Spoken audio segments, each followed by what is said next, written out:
Welcome to Dilshad sir official. आप लोग का स्वागत है दिलसाद सर ऑफिशियल में। आज हम लोग क्लास 9th का हिस्ट्री का चैप्टर नंबर 7 जिसका नाम है शांति के प्रयास। इस चैप्टर में जितना भी ऑब्जेक्टिव टाइप क्वेश्चन, खाली स्थान, लघु उत्तरीय, दीर्घ उत्तरीय प्रश्न है ना, सभी के आंसर के बारे में जानेंगे। लेकिन इसको जानने से पहले अगर आप लोग इससे पहले वाला वीडियो नहीं देख रहे जिसमें हम लोग चैप्टर 1 से चैप्टर 6 तक करवा चुके हैं, तो उसको नहीं देखे तो आप जाकर उसको पहले देख करके आइए। डिस्क्रिप्शन बॉक्स में प्ले लिस्ट दोनों में मिल जाएगा, ठीक है। तो इस तरह से हम लोग चैप्टर 1 से चैप्टर 6 तक करवा चुके हैं, तो उसको देख करके आइए। डिस्क्रिप्शन बॉक्स प्लेलिस्ट दोनों में मिल जाएगा, ठीक है। तो इस चैप्टर का नाम है शांति का प्रयास। इस चैप्टर में पहले ऑब्जेक्टिव टाइप क्वेश्चन उसको जान लेते हैं, ठीक है। तो वस्तुनिष्ठ प्रश्न को जानने से पहले अगर आप लोग इस चैनल पर नए हो तो चैनल को जरूर सब्सक्राइब कर ले और बेल आइकन को दबा ले ताकि आने वाले वीडियो का नोटिफिकेशन आप तक सबसे पहले पहुंचे। तो क्वेश्चन है कि राष्ट्रसंघ के सचिवालय का प्रधान कार्यालय यानी कि जो ना राष्ट्रसंघ का सचिवालय का जो प्रधान कार्यालय कहाँ है? जेनेवा में। जेनेवा कहाँ है? स्विट्जरलैंड देश में पड़ता है, ठीक है। उसके बाद दूसरा क्वेश्चन है कि इनमें कौन राष्ट्रसंघ का सदस्य नहीं था? तो इसमें जो है ना राष्ट्रसंघ का सदस्य अमेरिका जो नहीं था। अगर अमेरिका रहता तो इस तरह से द्वितीय विश्व युद्ध नहीं होता, ठीक है। उसके बाद तीसरा क्वेश्चन है कि राष्ट्रसंघ की स्थापना का मूल उद्देश्य क्या था? तो भविष्य में विश्व युद्ध को रोकने के लिए, भविष्य में विश्व युद्ध को रोकने के लिए, ठीक है।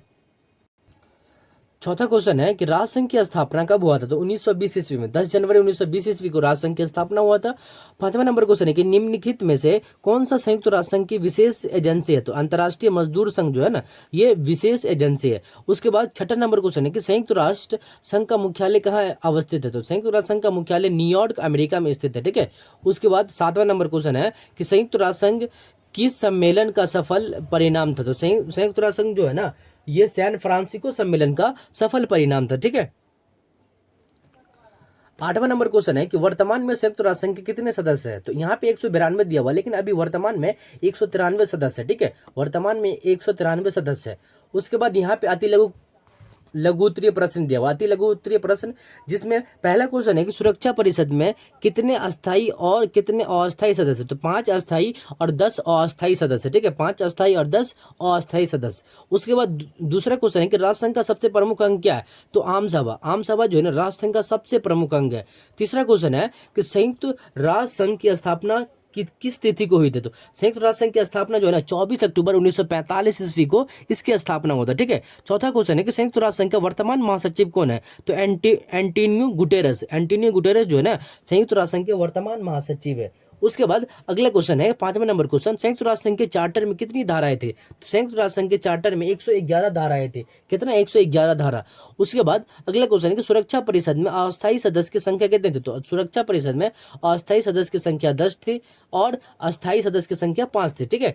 उसके बाद सातवां नंबर क्वेश्चन, अति लघु का सातवां नंबर और लास्ट क्वेश्चन है कि संयुक्त राष्ट्र संघ का प्रधान अधिकारी कहलाता है महासचिव, यानी कि इसका जो प्रधान अधिकारी क्या कहलाता है? महासचिव कहलाता है, ठीक है। अब हम लोग लघु उत्तरीय प्रश्न के बारे में जानेंगे। तो लघु उत्तरीय प्रश्न का पहला क्वेश्चन है कि राष्ट्रसंघ की स्थापना किस प्रकार हुई थी? इसका आंसर में आप लोग इस तरह से लिखिएगा। इसका आंसर में लिखिएगा कि प्रथम विश्व युद्ध के बाद विश्व शांति बनाए रखने के लिए उद्देश्य वर्साई की संधि के अंतर्गत 10 जनवरी 1920 ईस्वी को राष्ट्रसंघ की स्थापना की गई। इसका मुख्यालय जेनेवा यानी स्विट्जरलैंड में स्थित है। तो इस तरह से पहला का आंसर लिख लीजिएगा, ठीक है। उसके बाद दूसरा नंबर क्वेश्चन देखते क्या है। दूसरा नंबर क्वेश्चन है कि राष्ट्रसंघ निशस्त्रीकरण के प्रश्न को सुलझाने में क्यों असफल रहा? तो ये भी इंपॉर्टेंट क्वेश्चन है। इसका आंसर आप लोग इस तरह से लिखिएगा। तो इसका आंसर में लिखिएगा कि बड़े राष्ट्र अपने हथियार कम करने लगे, यानी कि बड़े बड़े राष्ट्र जो है ना अपने हथियार कम करने को तैयार ही नहीं थे, ठीक है। ये पहला कारण था। दूसरा कारण, राष्ट्रसंघ के पास निर्णय लागू करने की शक्ति नहीं थी, यानी कि निर्णय लागू करने की शक्ति उतना नहीं था जितना होना चाहिए था, ठीक है। तीसरा पॉइंट में लिखिएगा कि सदस्य देशों के बीच अपनी आपसी अविश्वास था, यानी कि आपसी विश्वास जो है ना खत्म हो चुका था।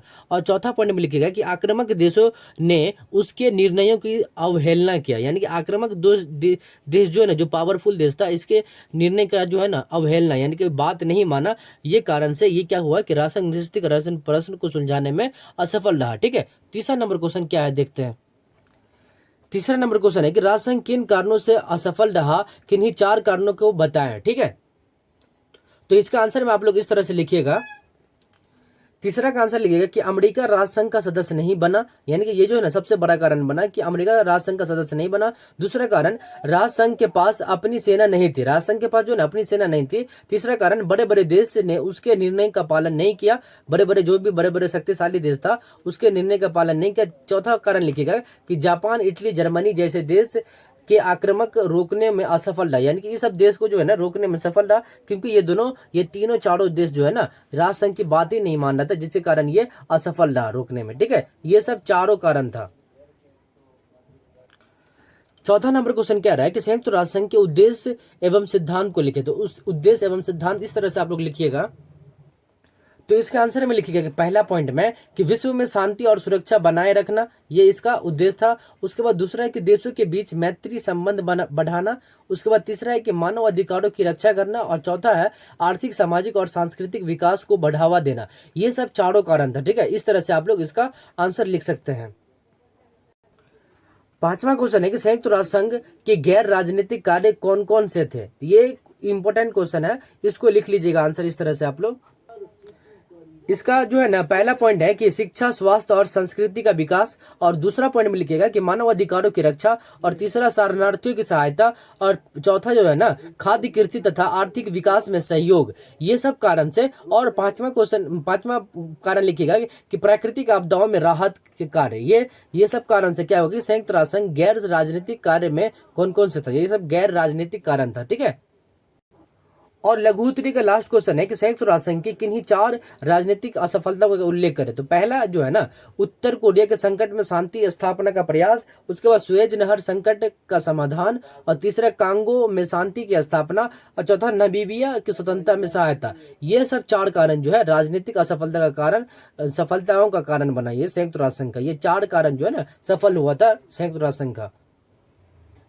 इस तरह से हम लोग लघु उत्तरीय प्रश्न में 6 क्वेश्चन दिया था, 6 का आंसर जान लिया। अब हम लोग जो है ना दीर्घ उत्तरीय प्रश्न, देखिए यहाँ पे दीर्घ उत्तरीय प्रश्न 5 क्वेश्चन दिया हुआ है, पांचों का आंसर के बारे में हम लोग जानेंगे।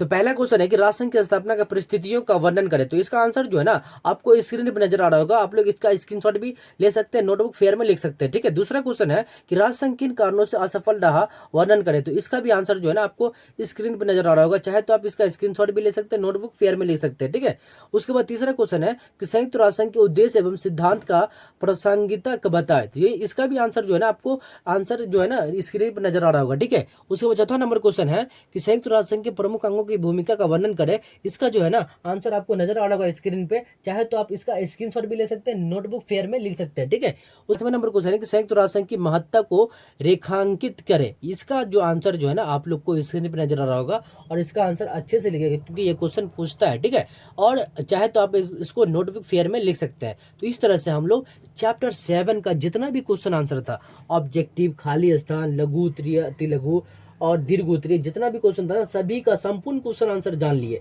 तो उम्मीद है कि आप लोग को चैप्टर 7 में जितना भी क्वेश्चन आंसर था सभी समझ में आ गया होगा। अगर समझ में आ गया हो तो जरूर लाइक कीजिएगा, चैनल पर नहीं तो चैनल को जरूर सब्सक्राइब कर लीजिएगा। ठीक है, मिलते हैं नेक्स्ट वीडियो में, तब तक के लिए जय हिंद, जय भारत।